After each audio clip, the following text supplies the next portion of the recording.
자,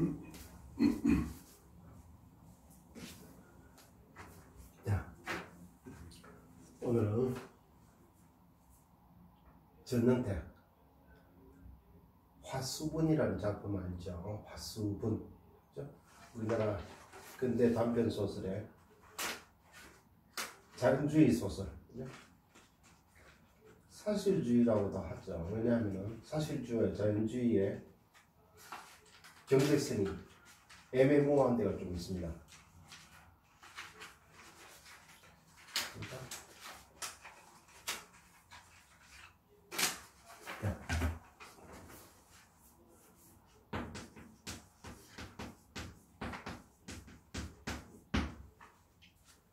화수분이죠.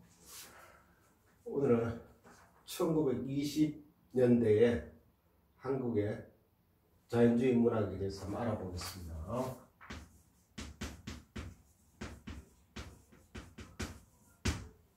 됐습니까?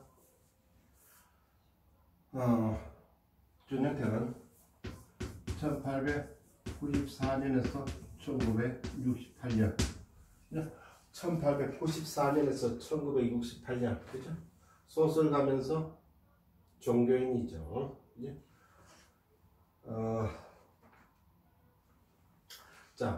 자연주의와 사실주의의 경계가 좀 애매하다고 그러는데, 우리 전에 했는 모파상의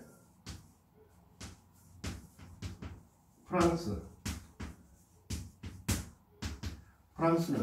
1880년대가 자연주의 문학이 시작되는 기점으로 보면 되죠. 1880년대 프랑스의 자연주의 문학이 유행하기 시작했다. 1880년대. 그래서 우리가 모파상의 비계덩어리, 그죠? 배경은 1870년이지만 써여진 것은 1880년이니까. 프랑스는 1880년대 자연주의 문학이, 자연주의 문학뿐만 아니라 자연주의 철학도 마찬가지죠. 이 당시에 유행하기 시작했다. 그럼 일본은 1910년대 일본은 외국의 문물을 빨리 흡수하려고 하던 일본의 근대화 과정이니까, 그죠? 무조건 모방해서 어떻게 보면 원숭이처럼 그 흉내를 내어서, 그죠? 빨리 받아들이려고 하는 일본의 자연주의는 그래서 한국보다는 좀 빠릅니다. 한국은 1920년대, 그죠? 한국은 자연주의 문학이 나타났죠. 1920년, 그죠? 전능택의 화수분이라든가 또 여러분들이 잘 아는 그 염상섭의 표본실의 청개구리, 그죠? 표본실의 청개구리라는 단편, 좀 긴 단편이죠. 중편에 가까운, 그죠? 1921년작이지만은 그런 것들이 우리나라 대표적인 자연주의 문학의 대표작이죠. 됐습니까? 자, 1880년대 프랑스, 그죠? 일본보다 한 30해가 빠르고 한국은 한 10해, 10년 정도가 늦지만, 그죠? 어떻게 더 잘 쓰느냐, 감동적이냐, 문학성이 깊이가 있냐, 그죠? 한국 문학 결국 일본 문학에 뒤지지가 않죠. 그죠? 여러 가지 일본이 노벨 문학상을 2번 받았지만은 세계 팬클럽 부회장을 한 카바데 야스나리라든가, 그죠? 얼마 2000년 1998년인가 받은 오에 겐자부로, 그죠? 일본이 급성장할 때 육기군이 설국으로 받은, 그죠? 어떤 정치적 영향으로 받은 노벨 문학상을 받은 그런 것들이 있으니까 한국이 문학에 대해서 그렇게 뒤처지는 나라가 아닙니다. 시라든가, 그죠? 아직까지 시내 서점에서 시집이 팔리고 시집이 베스트셀러가 되는 놀라운 나라, 그렇게 한국을 평하는 것도 있죠. 옛날부터 또 선비의 그 시조 문화라든가 그런 걸 일본이 따라오지 못하죠. 자, 됐습니까? 자, 그럼 전능택 화수분에 대해서 어떤 것이 자연주의적인 요소가 있는지, 또 화수분이 1925년 작품이니까 1925년 요 당시에 한국의 모습을 보면서 그때는 어떻게 살았냐, 그죠? 현재 세계 속의 한국과 당시의 세계 속의 한국에서, 그죠? 일제 강점기에서, 그죠? 이런 문학을 쓰면서 뭐 독립운동을 하면서, 그죠? 뭐 윤동주와 이상이 있고 이렇게 서로 비교해보면서 크게 여러분들이 뭡니까? 방탄소년단이라든가 기생충 이런 거는 K-팝이라든가 K-드라마 이런 거 여러분들이 잘 아니까, 그죠? 그럼 그 나름대로 더 앞으로 나아가고 또 이런 어떤 속에서의 한국 또 다른 것을 찾아내는. 자, 한번 봅니다. 화수분이 어떻게 쓰여져 있는지, 그죠?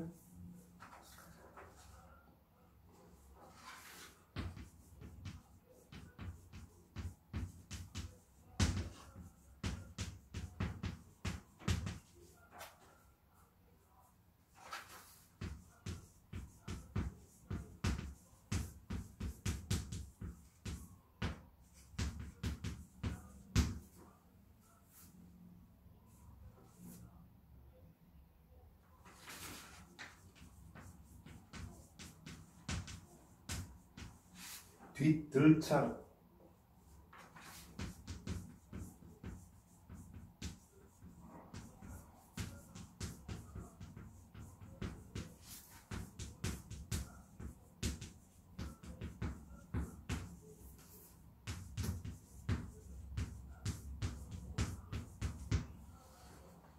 뒷들창, 바깥에 지나가는 사람 소리도 끊어지고.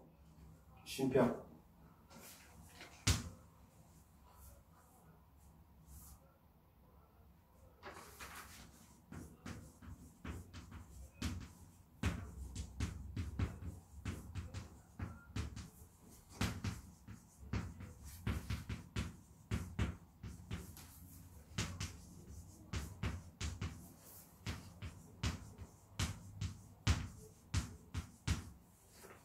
이따금 찬바람 부는 소리에 휙 우수수하고 바깥이 춥고 쓸쓸한 것을 알리면서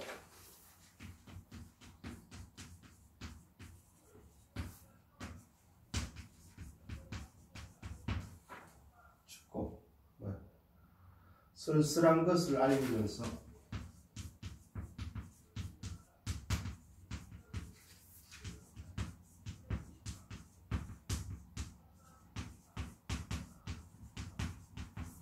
쓸쓸한 것을 알리면서 사람을 위협하는 듯하다.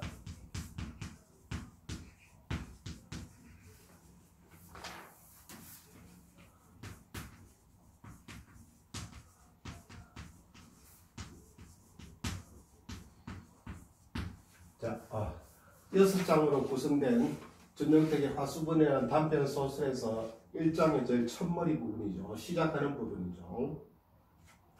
첫 겨울, 자, 틀린 데 없는 거 한번 봅니다. 첫 겨울 추운 밤은 고요히 깊어간다. 뒷들창 바깥에 지나가는 사람 소리도 끊어지고 이따금 찬바람 부는 소리에 휙 우수수하고 바깥이 춥고 쓸쓸한 것을 알리면서 사람을 위협하는 듯하다. 됐습니까? 자, 여기에서 무슨 그대로 어떤 사실적인 묘사를 했으니까 사실주의라 볼 수 있죠. 첫 겨울에 추운 밤은 고요히 깊어간다. 그런 어떤 모습을 그대로 묘사했으니까. 그죠? 그 다음에 뒷들창, 밖에 옛날에 이렇게, 손을 이렇게 올리던 작은 창문이 있죠. 방문 뒤에 있는. 그죠? 뒷들창, 바깥에 지나가는 사람 소리도 끊어지고, 그죠? 인적이 끊어지고, 이따금 가끔 찬바람 부는 소리에 휙 우수수하고, 그죠? 자연주의 특징이 사실주의보다 더 적나라한 표현, 됐습니까? 적나라한 표현, 무이상, 무해결, 이게 자연주의의 특징입니다. 더 깊이 들어가면 너의 유전, 섹스, 폭력, 그죠? 그걸 적나라하게 의사의 그 메스 칼을 연상시키듯이 촥촥 그렇게 적나라하게 묘사하는 게 자연주의 특징이죠. 근데 뭐 바람 부는 소리에 휙 우수수하고 이건 그냥 이게 사실주의지 이걸 더 적나라하다고 볼 수 있습니까? 그지만 시각을 이 시점으로 돌리면은, 그죠? 이 시점 돌리면 현재 어떤 적나라한 표현 무슨 그 좀 잔인하고 그런 뭐 드라마라든가 영화 무슨 만화 이런 그런 거 이 당시의 어떤 관점으로 보면은, 그죠? 좀 더 아주 깊이 있는 표현이다. 그죠? 그렇게 볼 수도 있죠. 휙 우수수하고 바깥이 춥고 쓸쓸한 것을 알리면서, 자, 여기까지 괜찮아요. 그 다음에 사람을 위협하는 듯하다. 조금 더 여기서 적나라한 표현이 들어갔다고 볼 수도 있죠. 사람을 위협하는 듯하다. 그만큼 추위의 어떤 적나라함. 자, 이걸 전체 읽으면서 이렇게 마음이 착 가라앉는 듯한, 그죠? 아주 고요하고, 그죠? 그 다음에 어떤 인적이 끊기고, 그죠? 그 다음 찬바람 부는 소리, 그죠? 으스스하고 이렇게 휩쓸고, 거리를 휩쓸고 지나가는 그 낙엽. 바깥이 춥고 썰썰하면서 사람을 위협한 듯하다. 아주 그 묘사가 좀 깊다. 아직 적나라까지 모르겠고, 깊다. 사실주의보다는. 그런 게 조금은 느껴지죠. 됐습니까? 자, 요렇게 해서, 그 다음에 조금 읽어주겠습니다. 소설의 2장 부분. 자, 요 1장이 이렇게 시작이 해서, 그죠? 2장에 어떤, 그 다음에, 주인공과, 1인칭 시점인 나와 나의 아내가 있죠. 그 행랑방에 이제 그 아범이, 화수분이라는 이름이 가진 아범이 들어와 살죠. 자, 거기 여기 나와 있습니다. 아범은 금년 9월에 그 아내와 어린 계집애 둘을 데리고 우리 집 행랑방에 들었다. 문간 옆에 있는 작은 방, 그죠? 아범은 금년 9월에 그 아내와 계집애 둘을 데리고, 그죠? 한 살짜리 계집애하고 9살 난 계집애죠. 데리고 우리 집 행랑방에 들었다. 아주 몰골이 초라하고 가난하고, 그죠? 숟가락 하나도 없고, 그래서 그 주인 집에서 숟가락을 빌려서 먹고, 그죠? 그야말로 뭐 냄비 하나 있는 그런 처지의 사람이죠. 근데 그 아범의 이름이 화수분입니다. 제어할 때 화를 쓰는지, 그죠? 수는 뭐, 자, 여기 한자로 쓰기가 애매한데, 자, 뭐, 이렇게 점점 앞으로 나아갈수록, 더 할수록, 그 뭡니까?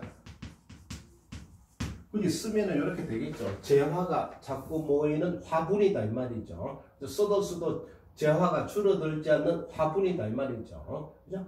그러니까 화수는 내가 써본 한자고, 그죠? 이렇지 않을까 써본 화수고, 재화고, 그죠? 요, 푸는 화분할 때 분자죠. 그죠? 됐습니다. 자, 아범의 이름이 화수분이다, 이 말이죠. 자, 그렇게 해서 이 사람이 들어가 삽니다. 사는데,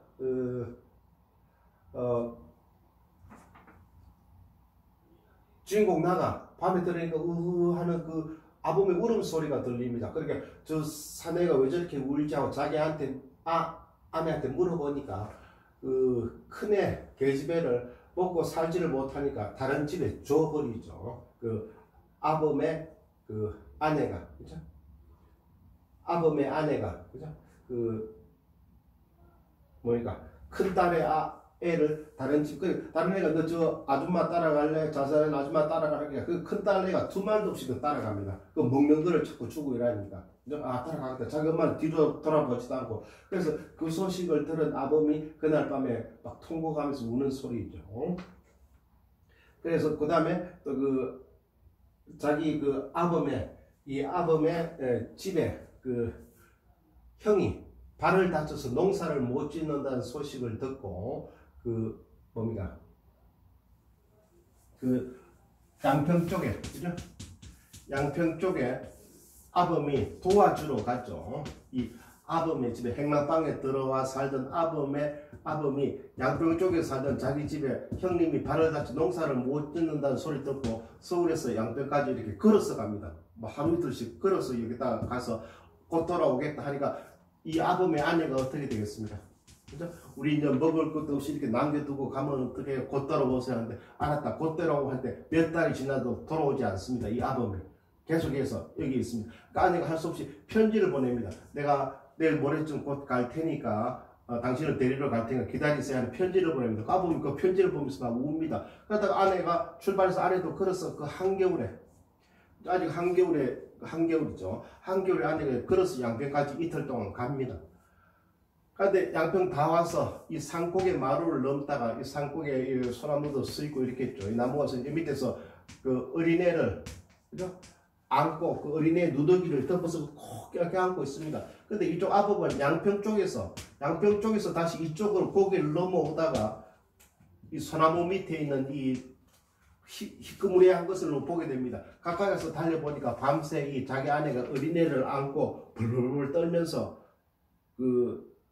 있었어. 그래, 이 아범을 보고도 자기 아내가 눈은 이렇게 이렇게 뜨는데 말을 못합니다. 이미 거의 얼어 죽는 상태죠. 얼어서. 그러니까 아범도 그날 밤에 자기 아내를 껴안고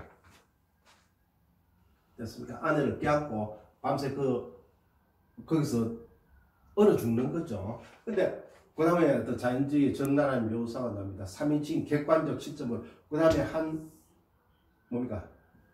나무꾼이 왔다. 나무꾼이 와서 보니까 중간에 양쪽에 젊은 남녀는 이미 얼어 죽어 있고 중간에 어린 애가 양쪽에 있는 시체를 발로 툭툭 차면서 어린애는 그 속에 따뜻하게 지내겠죠. 등에 따뜻한 햇살을 받으면서 양쪽에 있는 자기 엄마 아빠죠. 자기 어머니 아버지 시체를 툭툭 차면서 있는 것을 이 나무꾼이 어린애만 데리고 소에 싣고 그냥 갔다. 이게 끝입니다. 그러니까 여기서 좀 적나라한 묘사가 나타났죠. 됐습니까? 어떤 그 다음에 좀 더 다시 읽어주겠습니다. 자, 방금 내가 말한 장면 있죠. 방금 내가 말한 장면. 자, 이걸 여기서 어떻게 표현을 했는지 한번 봅니다.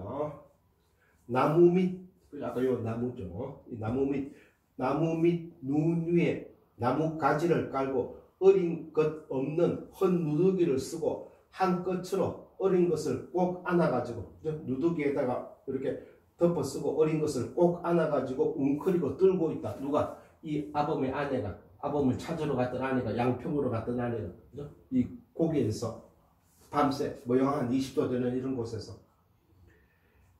다시 나무 밑 눈 위에 나무 가지를 깔고, 그죠? 나무 밑에 있는 눈에다 나무 가지를 깔고 차니까 어린 것을 뒤에 없는 헌 누더기를 이렇게 덮어 쓰고 한 끝으로 이렇게 해서 어린 것을 꼭 안아가지고 웅크리고 떨고 있다. 누가? 이 아내가.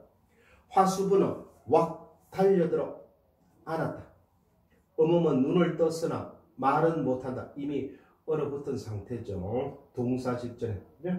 화수분도 말을 못한다. 둘이 점점 더 얼어가는 상태입니다. 어린 것을 가운데 두고 그냥 껴안고 밤을 지낸 모양이다. 아주 표현이 어떻게 보면 동떨어진 거하고 갑자기 이런 표현이 나온 것도 하고 뭐 관심 없어 하는 이런 객관적인 문투로 그죠? 나와 있죠. 어린 것을 가운데 두고 그냥 껴안고 밤을 지낸 모양이다. 자, 그 다음에 이 소설의 마지막입니다. 그 다음에 이 소설의 마지막. 됐습니까? 자, 여기다가 쓰면 되죠.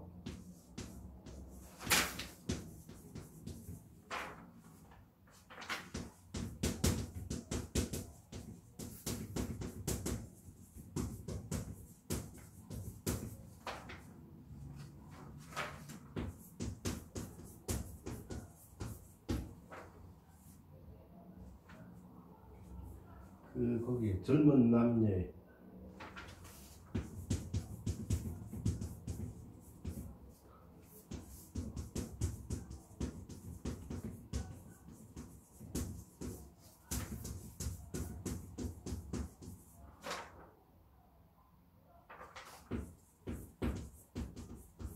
자, 여기까지 보입니까? 자, 읽어주면 되죠. 여기가 안 보이면. 자, 여기 읽어줍니다. 이튿날 아침에 나무 장수가 지나다가 그 고개에 젊은 남녀의 껴안은 시체와 그 가운데 아직 막 자다깬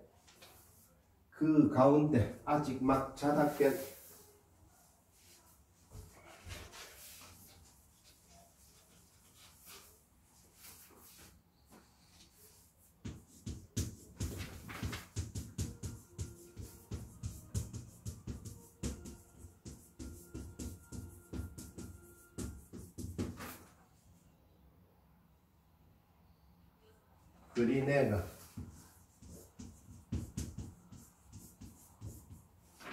그 가운데 아직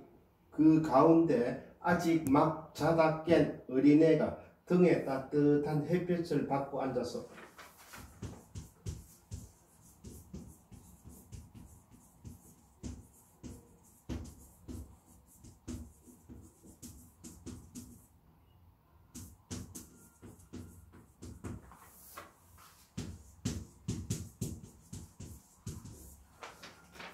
어린애가 등에 따뜻한 햇볕을 받고 앉아서 쉼표. 앉아서 쉼표. 됐습니다. 앉아서 쉼표. 시체를 툭툭 치고 있는 것을 발견하여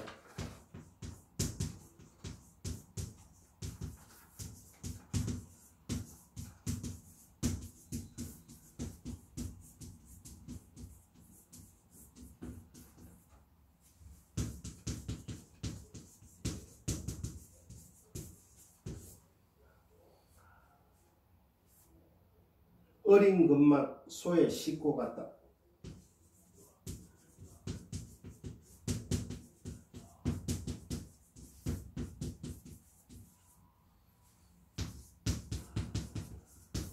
자, 여기 끝입니다. 됐습니까? 참 읽어봅니다. 이튿날 아침에 나무장수가 지나다가 쉼표. 그 고개에 젊은 남녀의 껴안은 시체와 그 가운데 막 자다 깬 어린애가 등에 따뜻한 햇볕을 받고 앉아서 시체를 툭툭 치고 있는 것을 발견하여 어린 것만 소에 싣고 갔다. 누가? 나무장수가. 여기서 좀 자연주의 색채 느껴집니까? 적나라한 표현, 무이상 무해결, 그죠? 감정에 무감정이죠. 감정을 이입하지 않고, 그죠?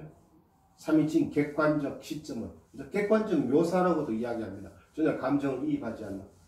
이튿날 아침에 웬 나무장수가, 그죠? 하나 등장해서 길을 우연히 지나가다가 그게 젊은 남녀의 껴안은 시체가, 그죠?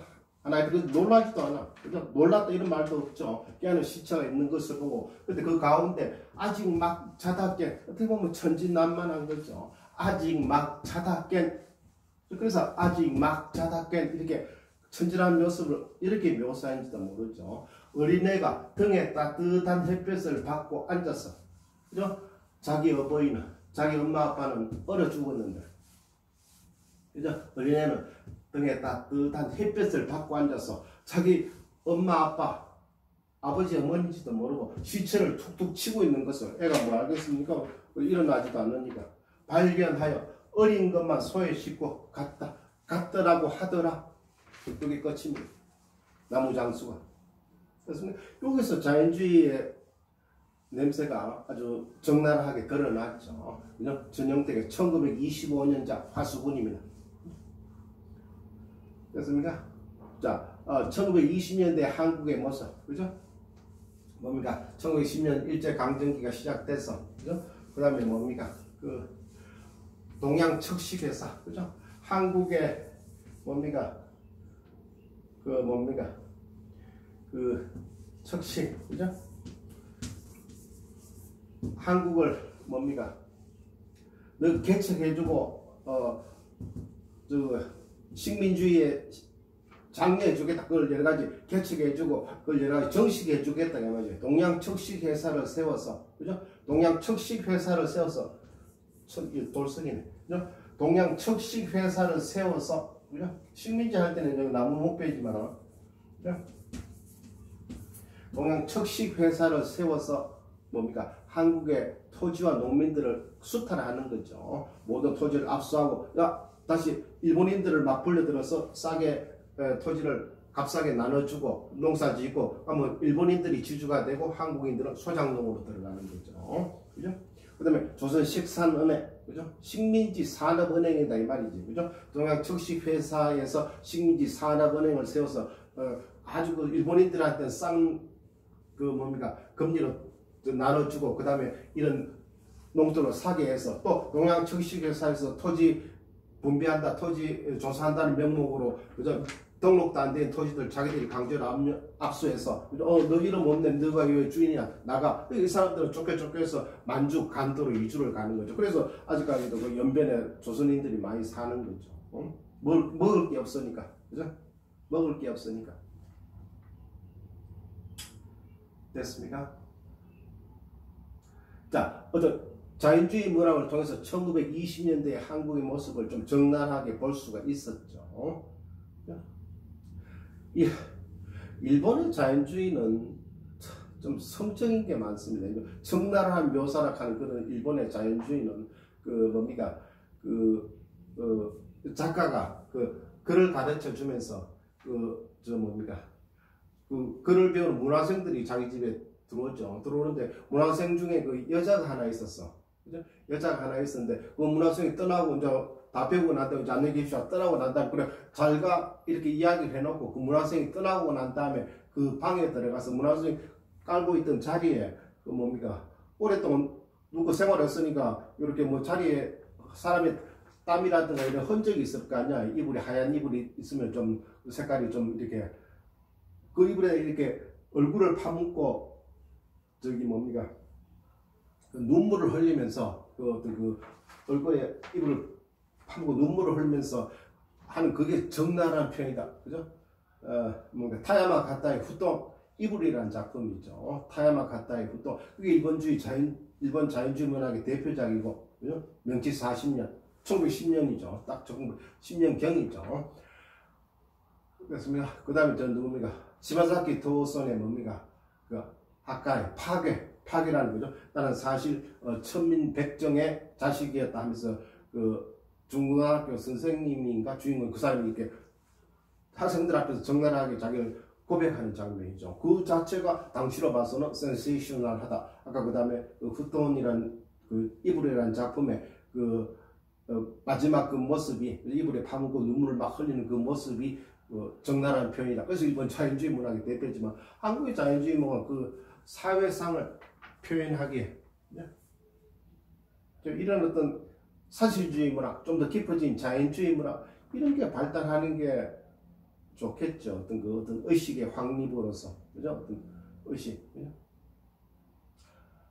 됐습니까? 프랑스의 자연주의에서도 모파상 비계등에서도 그걸 볼 수 있었죠. 어떤 1870년대 어떤 프랑스의 그 모습, 그죠? 어떤 비계덩어리, 그죠? 창부의 어떤 그런 묘시되는 모습에 창부를 그렇게 그렸다는 자체가 또 비계덩어리라는 표현 자체가 프랑스 자연주의 문학, 그죠? 그다음 또 뭐 있을까요? 그거 에밀 졸라, 그죠? 젤라의 목로주정, 그 노동자들의 그 술 먹고 그 뭡니까 그 술에 취해서 비틀거려 올라가면서 그 찌그러지가 않은 집에서 그 주인집 막 뚱뚱한 여자와의 그 이상한 관계 막 술에 취해서 막 토로를 하면서도 그죠? 막 그런 어떤 모습들이 목로주정에 나타나 있죠. 됐습니까? 자, 어떤 한국의 자연주의에서는 그 뭡니까 영상습의 표본실의 청개구리에서도 어떤 그 광인의 모습, 그죠? 에서도 어떤 그 사회적인 엄울한 분위기, 그죠? 당시 1920년 되면은 뭡니까 그 한국의 그죠? 일제 강점기가 이놈 수사들이 칼을 차고 그죠? 뭐 그렇게 학교에 가르칠 때죠. 뭐 그런 어떤 고통과 그런 뭐 말도 못하고 이 가난에 찌든 모습 됐습니까? 자, 오늘 전영택의 화수분 1925년작을 해봤습니다. 됐습니까? 자, 오늘 여기까지.